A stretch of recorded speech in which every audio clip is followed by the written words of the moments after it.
I love Doctor Who. I've been watching it ever since the Ninth Doctor onwards, and since then I fell in love with this strange sci-fi show and all of its little quirks. It's not always perfect, and I'm more than willing to talk about when it comes up short without just resorting to pointing at 13 and going, am I right? But today I want to talk about a specific part of the show that really left me feeling disappointed. And now that Ncuti's time as the Doctor is over, I can say without a doubt that his era was a major letdown. Let me be clear up front. I'm not throwing any shade at Ncuti Gatwa. If we're talking purely about his time as the Doctor, he was wonderful, he was fun, he was charismatic, I loved how flirty he was, but he wasn't afraid to let the mask slip a bit and show his age as the old Time Lord. Ncuti was amazing. My problem comes from the writing, namely all the balls that were dropped across the two series he was the Doctor. So in this video series, I'm going to detail the issues I had with Series 14, which is what I'm calling it. I don't care if the BBC is trying to relabel it to Series 1. And then I wanted to posit some of my takes on what changes could have been made to improve it in my opinion, since I don't think it's fair of me to come in trashing an entire season of television without at least trying my hand at doing it. In this first video, I'm going to focus on Episode 1 and how it set up Ruby Sunday, namely how I think her initial setup was just okay, but never really built upon in the way I think it should have been. This is one of those videos I've rewritten multiple times over, trying to find a good balance of criticism and my own ideas for the show, while also trying to make it accessible to people who have never seen the show, but I then realized I don't care too much if it's accessible at this point. I trust my audience to be smart and know enough about Doctor Who to watch this, otherwise why did you click on it?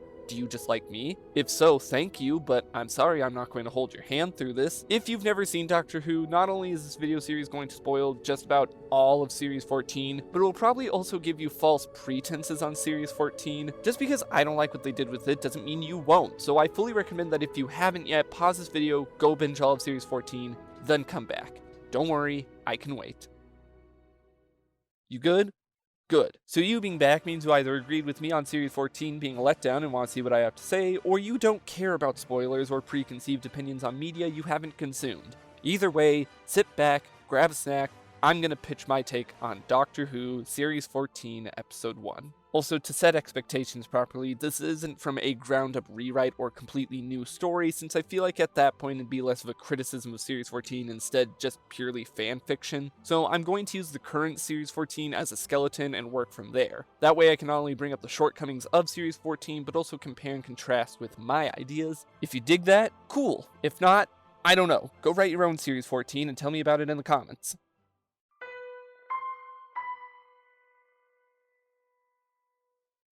Church on Ruby Road is generally a good episode. I don't think it's anywhere near the best intro to a Doctor, that spot goes to the 11th hour, but it does a fine enough job in a vacuum. But I still have some things I want to change with this that will ripple out to greater changes in the rest of my hypothetical season, namely Ruby's introduction. In this version of the episode, we can skip over the scene of visually seeing Ruby being abandoned as a baby. Instead, I want to just cut straight to the interview in the present day of her talking about her abandonment. Ruby as a character felt like she could have been really great.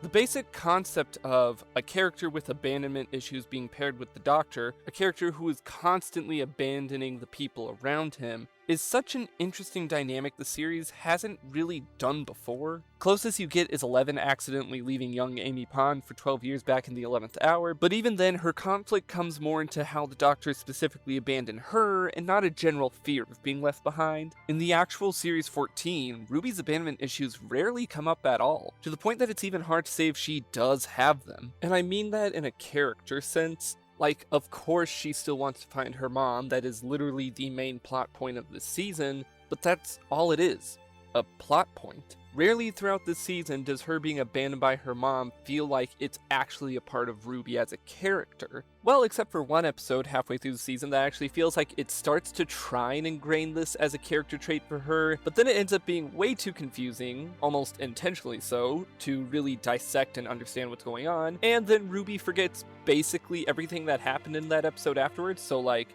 okay. I think it was an extremely missed opportunity to not have Ruby start off as someone really timid and anxious, who then grows into a more confident person by traveling with the Doctor. That's basically what happened with Rory back in Series 5, and we all love Rory, or at least I do. I really love him. So to fix this, I'm going to give this woman some trauma. In her interview, she goes over how, before being adopted by Carla just a few years back, she had gone through so many foster families. With how Ruby speaks of the families, we can assess that she blames herself for being abandoned by them, when in actuality a lot of the families she had when she was very young didn't treat her well, or didn't understand how to help her process being abandoned as a baby, which led Ruby to being much more emotionally distant as she grew up. We can also show some scenes of her as a child seeing what she thinks could be her mother from a distance, but every time she chases after her, usually into traffic or away from her foster family, she can never quite reach her. So between constantly running away as a child and having bad experiences with previous families, she just kinda assumes nobody wants her. That is until Carla came into her life about 5 years ago. Carla is a great foster mother, understanding how to help Ruby process her thoughts, never gaslighting her or mistreating her in any way. And even though Ruby is grateful for that support, there's still that tiny worry in the back of her head that Carla may one day abandon her too. It's definitely gone better over these past few years, but Ruby still beats herself up more than she ought to, and even though a small part of her deep down would still like to find her birth mother,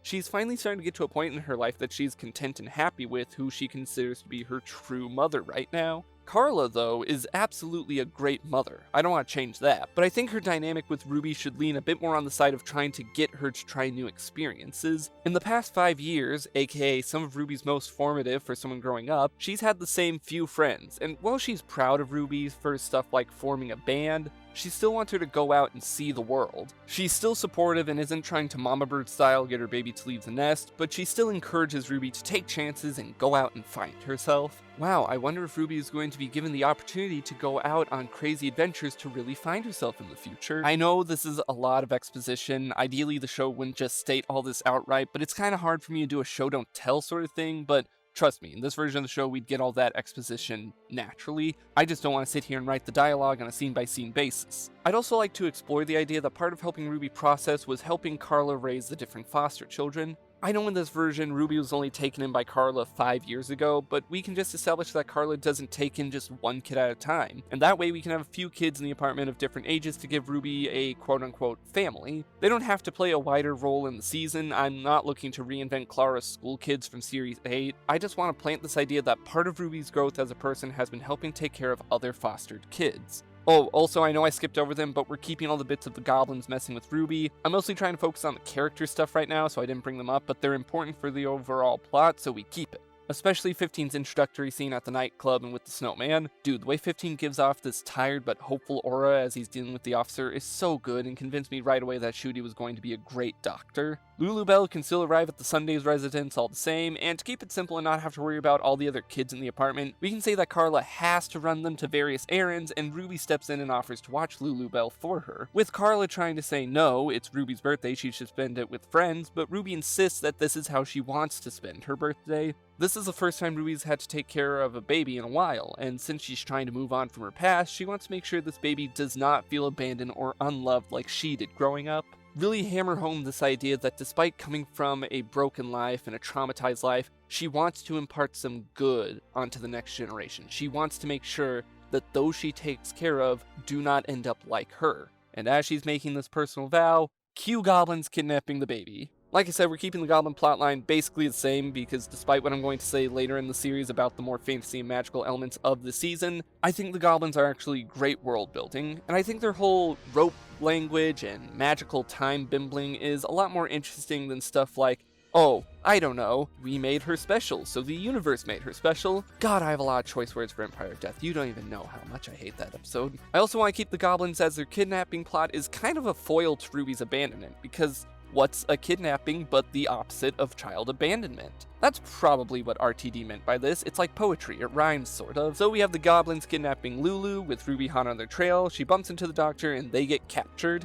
And to tweak things a little more, Ruby should not immediately be friends or even kinda buddy-buddy with the doctor. It's not like Ruby and the doctor are strangers bumping into each other at the bookstore. They've been kidnapped by goblins. Instead of Ruby randomly bringing up that it's her birthday, which prompts the doctor to make all the connections about what's going on, he should be almost grumpy with her for ruining his goblin investigation, where Ruby takes it way too personally and starts to sputter and spiral for a bit, blaming herself for letting Lulu get caught on her birthday, which then can prompt the doctor to question the coincidences. I know Ruby bringing up her own birthday seems like a small nitpick, but considering we, the audience, are still learning about Ruby and what she finds important to say in a situation like this, it's just a really strange bit of dialogue and only really exists to clue the Doctor in on the Goblin plot. I also want Ruby to be less excited about his whole learning the language of rope shtick, as she's a bit more focused on saving the baby. Again, this isn't some kind of meet cute, this is, oh my god, I've been kidnapped by goblins who are plotting to eat my baby and my only savior is a madman trying to learn how to read rope. Having Ruby be this mix of anxious and frustrated, as if this is a kind of tipping point for her after finally feeling like life was getting better after years of neglect, can not only begin the start of her character arc of wanting to feel better about herself,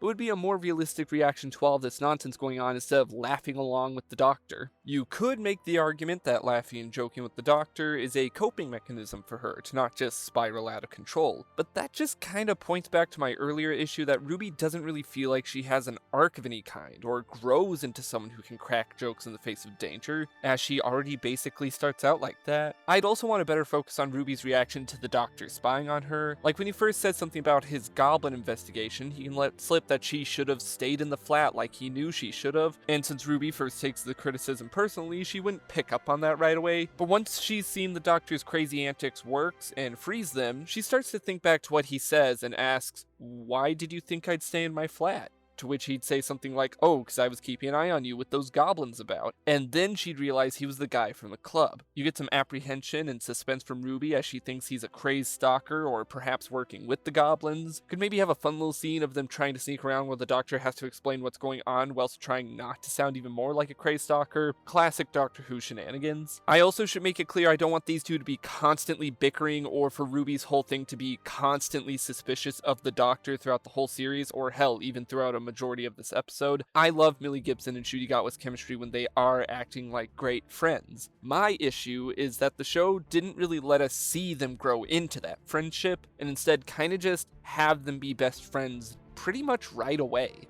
I really do not want to sit here and keep comparing to earlier Doctor Who and to Russell T Davies' own previous work no less, but can you imagine how lesser of an impact characters like Rose and Donna would have if we didn't get to see their relationships with the Doctor unfold throughout their seasons? Regardless of your personal thoughts on each of these companions, it is not up for debate that you can draw a clear arc for each of them, not only on a personal character level, but the trajectory of their friendships with the Doctor as the respective time on the show went on, and it never really felt like that for Ruby. Ruby and the Doctor can save Lulu the same way by singing to the Goblin King, cause you know what, it's fun and cheesy and I've got no real problems with it. It helps to emphasize Ruby's musical background with her band, lets her drop her guard a teeny bit in front of the Doctor, which in turn helps the Doctor see that she's not just a ball of anxieties. All good stuff. We're also going to have everything that happened between them escaping and Ruby disappearing play out about the same, but just have Ruby still be kind of guarded towards the Doctor. Not fully suspicious, but more so apprehensive, I guess. She doesn't want to leave Lulu's sight, so it's the Doctor running around the apartment goblin-proofing it while Ruby watches, maybe still hitting him with questions about why he was following her. He can explain that anytime he tried to follow the goblins, he always managed to bump into her, and that he wasn't trying to be creepy about it, he just knew if the goblins were chasing her, which you can have some joke about him saying, "Oh, I was only 97.5% sure they were going after you specifically," he'd be the only one to stop them. She'd then finally ask the question that just about every companion asks the Doctor upon their first arrival. "You're the only one who could have helped?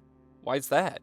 With every Doctor-companion duo comes the talk about the Doctor being the last Time Lord. In previous iterations, it was usually met with the Doctor avoiding the question entirely or giving broad, ambiguous answers as to what happened. But considering 15 says that he's stable now after what happened in his previous incarnations, I think it's time we drop the tired last of the Time Lords drama. We've basically explored everything that you can do with it for the past 20 years, from the 9th Doctor to now. And I know there's the baggage that comes with the Timeless Child and the Flux stuff from 13's run, but I do really think it's time to stop letting that be a major drama point for him. He can still say it as like a warning to his enemies. "I am the last of the Time Lords, you do not know who you're messing with." But stop having it be the crux of his arcs and the drama with him. Also because that line basically doesn't mean anything anymore. He knows the Master is out there. And also his previous regeneration literally lives in modern day London, just not too far from him. He can't keep using the last of the Time Lords as his big dramatic thing, okay? I'm sorry, I'm so tired of it. So when Ruby asks why he is the only one who could have helped, he doesn't have to go into extreme detail about the Flux or the Timeless Child or even the Time Lords at all. He can just simply say, "Because I'm the only one out there like me. I was also abandoned as a baby, and I spent a long time wondering where I came from. But after a while, I learned it didn't matter. What matters is who I am, and who I am is just someone who passes by and helps those who need it.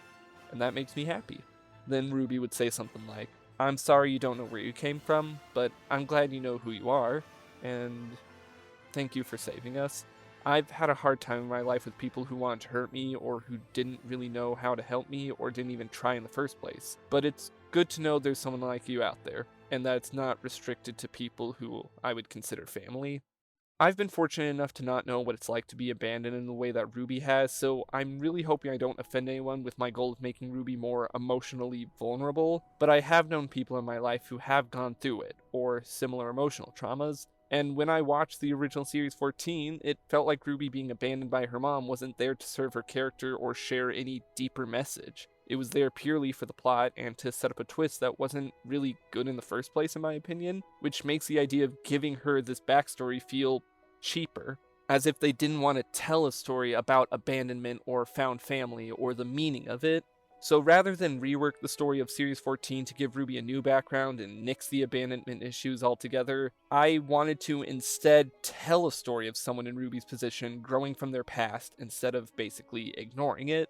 After the two have talked for a bit about who the Doctor is and what he does, with the Doctor being a little vague as he's not sure if Ruby would even want to go on adventures with him and doesn't want to just overwhelm her with everything, and Ruby reading into it as him being secretive, Carla can come home and upon seeing the Doctor, immediately assume that he's just a friend of Ruby's and is happy she's stepping out of her comfort zone a little bit more. We can then have the goblins show up and break the flat some more before the Doctor realizes Ruby is gone. Now, some fans of the series might be inclined to point out that by changing up Ruby's past, I'm removing a vital part of Carla's motivation to be better, since in the show, the only reason Carla is as good of a person she is from adopting Ruby and having her positivity rub off on her. I'm instead flipping the script a bit and saying that Carla's positivity rubbed off on Ruby, which is what begins her arc to becoming a happier person. But I don't want to completely remove Carla's emotions from this part. We can still have her feel like something is missing. Carla is a good mother, and good mothers never forget or abandon their children. So when Ruby disappears and only the Doctor directly remembers her, he talks to Carla, and even if she can't put it into words, she didn't forget about Ruby. She knows something or someone is missing, even if she doesn't exactly know what or who, and it troubles her. This makes the Doctor realize that the goblins kidnapped Ruby in the past and he goes and saves her. Doesn't have to be much different to the original episode, but maybe have the Doctor acknowledge that he literally skewers the Goblin King and possibly killed all the goblins inside, even if it's as simple as a somber and quiet "I'm sorry" that nobody else would hear. Nobody but Ruby's mom. I've made it no secret that I am very upset with the finale of Series 14, and one part of it was how it handled the Ruby's mom reveal. That's not all of the finale that I'm upset with, that's just one part, and most of it comes down to how bad of a mystery it was, but we'll have to save talk about that when I actually get to the finale, whenever that's going to happen. For now, all I want to do is say that in this version of the scene, she pauses and turns towards the Doctor for a brief moment before turning back and walking away. She doesn't point at him, or the TARDIS, or some sign that's off screen. She sees a man holding her baby at the foot of the church and assumes he's taking her in to a better life. And even though he's unable to make out her face, he knows that it's Ruby's mother. The Doctor hesitates for a moment, wondering if he should do what he's about to do. He knows the consequences of messing with the timeline, especially after already meeting Ruby and helping her in the present. But he also knows what it's like to be abandoned. So he sets baby Ruby down and starts to go after Ruby's mom. But as he takes the first few steps away from the direction of the TARDIS, it starts to make a sound. If you know what that sound means, great, but for anyone who didn't heed the warning and isn't a Doctor Who fan, I'ma keep it a secret for now and just say that yes, I'm keeping that villain and I'm going to do something way better with him. The Doctor very visibly panics and races to the TARDIS, immediately running a diagnostics check, but the computer tells him nothing is amiss. Did he imagine that sound? Did it actually happen? The Doctor thinks there's no way that character could be back, but he's not too sure. So just be safe, he goes to look at the TARDIS on the outside. When he steps outside, he notices it's back at Ruby's flat in 2023. He re-enters the TARDIS and tries to go back to the night again, but the computer is giving him an error, not letting him. The engine sputters, the entirety of the interior shakes, the lights flash red in warning, but when he looks at the monitor, he can see the date is completely fine and intact, available to travel to, almost as if his own ship is gaslighting him. Talking to himself, he tries to piece together what's wrong and then realizes it might have to do with Ruby, or him going back to save her, or something else, so he rushes back into the flat, fearing the worst, and she's okay. Ruby is okay. She's shaky and confused, but okay. She tells the doctor and Carla that it felt like she disappeared for a moment, and Carla, concerned about her daughter's sudden shakiness, hugs her and says, "It's okay.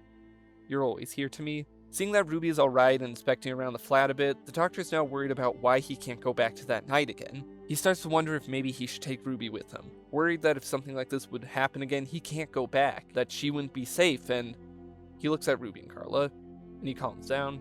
Whatever is going on with the TARDIS is something he can deal with. He doesn't have to get her involved. She's safe here. Right before he leaves, though, he catches Carla mentioning that she can watch Lulu now, and tells Ruby she should go do something big and fun for her birthday, to go have an adventure. The doctor smiles and quietly says to himself, "I'll wait a couple minutes," as he closes the door.